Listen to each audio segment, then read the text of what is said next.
Aujourd'hui, sur cette vidéo, nous allons voir comment on peut détecter tous les éléments, bien tous les appareils qui sont connectés à votre routeur.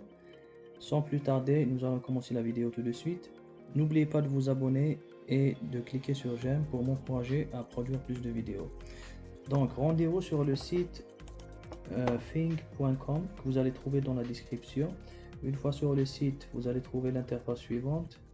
Vous allez un peu en bas et vous cliquez sur télécharger pour Windows si vous avez un Windows, ou bien si vous avez un Mac, vous allez télécharger la version pour Mac. J'ai un Windows, donc je vais cliquer Download for Windows. J'attends un peu. En bas à gauche ici, le téléchargement commence. Le téléchargement vient d'être terminé. Je clique une fois dessus pour commencer l'installation. Cette nouvelle fenêtre va s'afficher. Vous allez accepter les termes et les conditions. Je ferme et le logiciel va se lancer automatiquement. Une fois sur cette interface du logiciel, donc l'interface est complètement en anglais. Pour l'instant, elle ne supporte pas le français, donc nous allons continuer sur cette interface en anglais, ne vous inquiétez pas. C'est très facile. Je clique sur Sign In pour créer un compte. C'est très rapide. Si vous voulez créer un compte à partir de votre compte Google, Facebook ou bien avec Apple, vous allez cliquer sur l'un des boutons. Si vous voulez créer un compte avec une adresse email, vous cliquez sur Create an account et vous allez remplir tout ce qu'il y a ici. Moi, je veux créer un compte avec mon compte Google, donc je clique sur cette première option en rouge.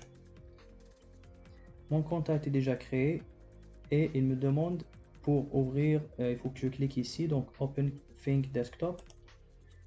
Je clique Ouvrir Thing.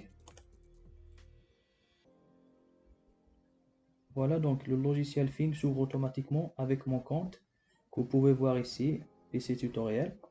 Donc sur cette première interface, vous pouvez voir ici le nom de votre Wi-Fi ou bien du Wi-Fi auquel vous êtes connecté. Ça, c'est c'est la compagnie avec laquelle vous avez eu Internet.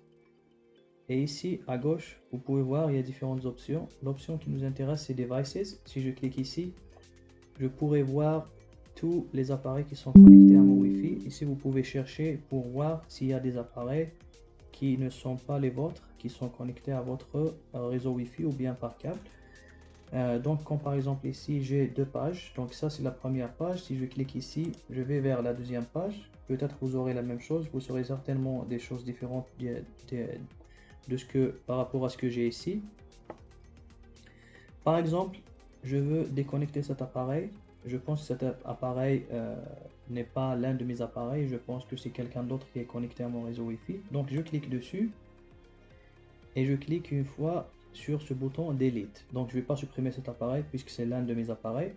Donc je ne vais pas le supprimer. Par contre, si vous pensez que cet appareil-là sur votre routeur ne vous appartient pas, vous pouvez cliquer ici pour le désactiver et le déconnecter de votre réseau Wi-Fi. Donc c'est tout pour aujourd'hui, un tutoriel simple et rapide. J'espère que cette vidéo vous sera utile. Encore une fois, n'oubliez pas de vous abonner. Je vous dis à très bientôt. Au revoir.